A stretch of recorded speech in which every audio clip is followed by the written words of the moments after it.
InflaRx. Until the morning of November 10th, 2025, it was just another overlooked small-cap biotech, volatile, obscure, and often dismissed. But that morning, before the market had even settled, something unusual happened. The stock didn't just rise, it detonated.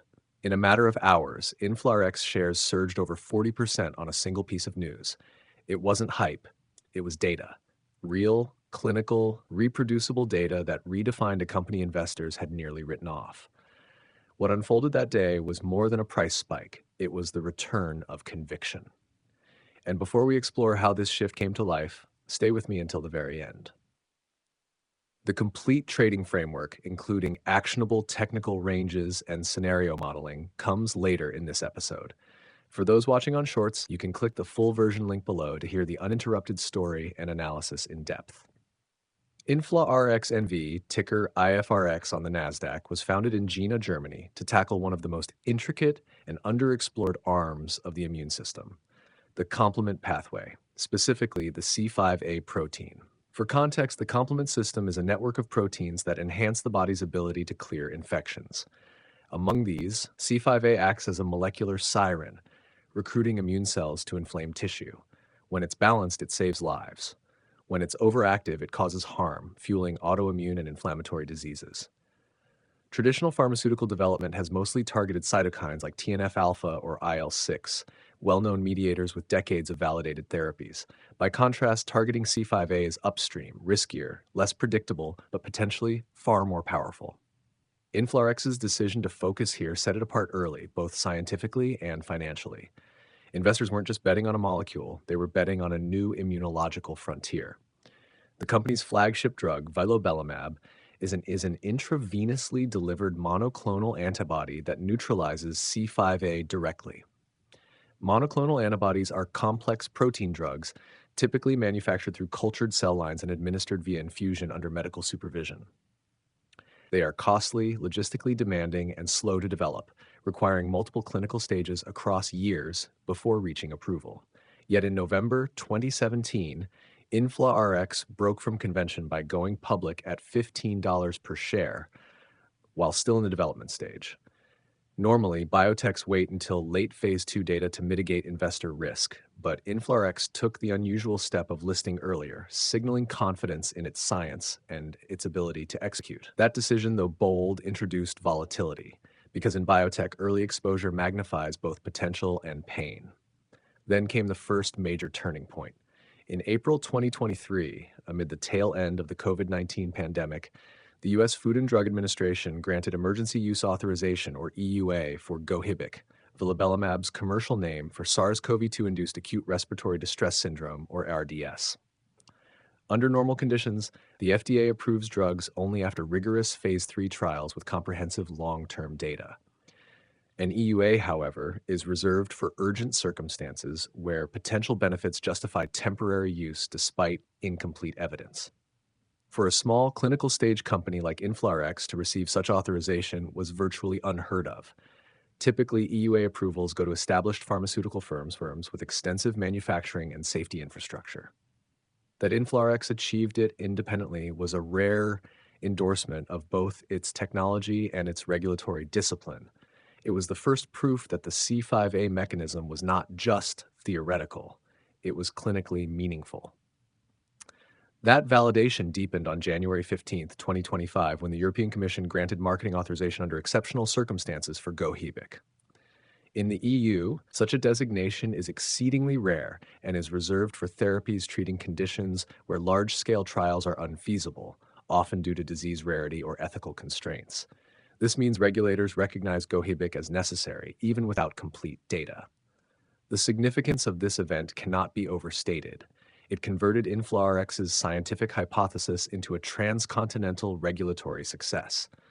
For a company of its size, crossing that line between experimental and authorized status in under a decade was extraordinary. The market, however, remained skeptical, partly because ARDS, as a post-pandemic indication, offered limited commercial upside. The approval was scientifically transformative, but financially ambiguous. Then came the collapse. On May 28th, 2025, an independent data monitoring committee halted the phase 3 study of vilobelimab in pyoderma gangrenosum due to futility. A futility stop is a normal safeguard in drug development. It means that based on interim data, continuing the trial would likely not meet its efficacy endpoint. It's a statistical and ethical tool designed to prevent wasting time and exposing patients to ineffective treatments. But for InflaRx, the optics were devastating. This was its flagship late-stage study, and the decision sent an unmistakable signal to the market. One of its most promising indications had failed. Investors interpreted it not as an isolated trial issue, but as a potential indictment of the entire C5A approach. The stock sold off sharply, and skepticism replaced hope. 2 months later, another blow arrived. On July 11th, 2025, NASDAQ notified InflaRx that it had fallen below the $1 minimum bid price requirement, a threshold designed to ensure investor confidence and trading stability. Under ordinary circumstances, such notices go to penny stocks teetering on bankruptcy, not companies with active European approvals. It was objectively an anomaly. The juxtaposition, scientific legitimacy but market exile, was striking. Yet by September 12th, InflaRx defied expectations again. It regained compliance after 10 consecutive trading days above $1 without resorting to a reverse stock split. This was not typical. In most cases, firms rely on artificial share consolidations to restore listing compliance. InflaRx achieved it organically, implying renewed market confidence even before the next catalyst appeared. And that catalyst came swiftly. On November 7th, 2025, InflaRx announced that it would release top-line results from its Phase 2A trial of INF904, an oral C5a receptor inhibitor developed for hidradenitis suppurativa and chronic spontaneous urticaria, two chronic inflammatory skin conditions characterized by painful lesions and unpredictable flares. The fact that INF904 was an oral compound was monumental. Unlike intravenous biologics, oral small molecules can be self-administered, scaled globally, and priced competitively. In the biotech world, transitioning a validated antibody mechanism into an oral drug is almost alchemical. It requires maintaining target specificity, bioavailability, and safety after digestion. The probability of success is historically low. That InflaRx reached this stage was in itself remarkable. When the results landed on November 10th, the market response was explosive. INF904 met its efficacy benchmarks and exhibited no safety concerns, the best-case scenario for an early-stage drug. Typically, Phase 2A trials are exploratory, focusing on safety and dosing rather than efficacy. Demonstrating clear therapeutic benefit at this stage is statistically rare. The implications were enormous. InflaRx had effectively translated its C5a biology into a pill, confirming that its scientific foundation was extensible and commercially scalable. In other words, the company was no longer limited to hospital-administered therapies. It had entered the realm of chronic disease treatment, where markets are larger, margins higher, and adoption faster. The stock reacted accordingly. IFRX soared from around $1.20 at the prior close to intraday highs near $2.45, closing around $1.75. Trading volume exceeded 54 million shares, more than 70 times its average. In normal biotech trading, even positive data rarely drive such magnitude. 10 to 15% moves are typical. A 40% surge with exponential volume was a statistical outlier. It meant that not only retail traders, but also algorithmic and institutional players were re-entering. Market conviction had returned. Behind the headlines, the fundamentals were stabilizing. In fiscal year 2024, InflaRx reported revenue of roughly €166,000, a year-over-year increase of 163%, while net losses stood at about €46 million, numbers entirely consistent with a clinical stage biotech. The company held approximately €54 million in cash mid-2025, supported by a $30 million public offering in February. For a small biotech, maintaining runway through 2027 without additional dilution is rare. This financial stability gave the market confidence that InflaRx could fund its upcoming Phase 2B trial for INF904 without an immediate capital raise. From a technical standpoint, the stock's movement was equally telling. IFRX broke out from a 52-week range between roughly 70 cents and $2.80.